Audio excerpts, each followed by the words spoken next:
I'm joined by Fahad Al-Kuwari from Invest Qatar. Thanks so much for chatting with me today.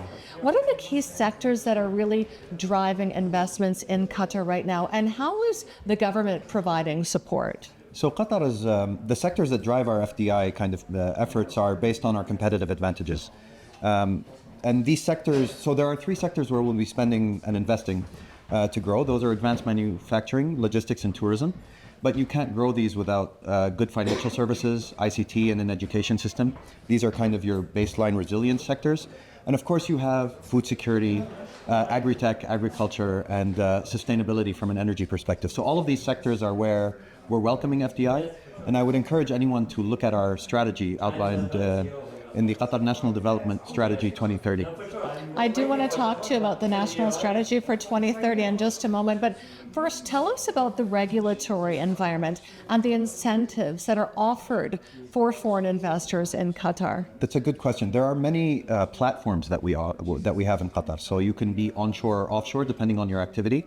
You can be in a free zones or in the Qatar Financial Center. We also have Media City and other platforms.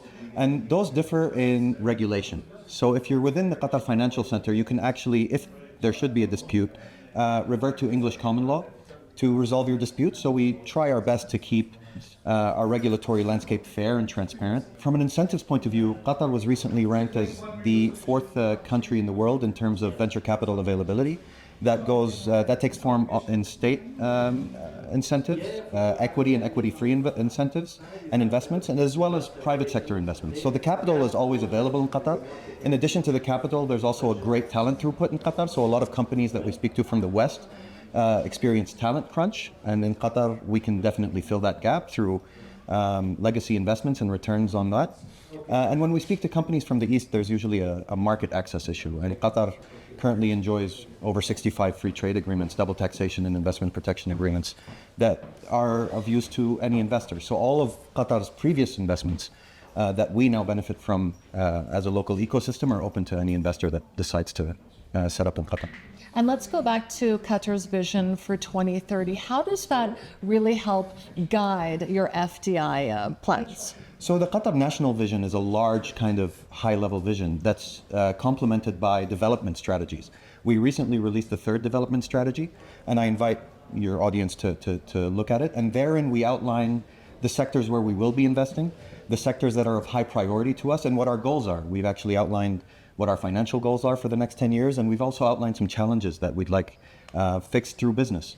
Qatar currently has an infrastructure that houses around 5 million people and a total population of just around 2.5. So we could double in size tomorrow, virtually, and house people. And we'd like to do that sustainably, and we'd like to do that through the attraction of talent through business.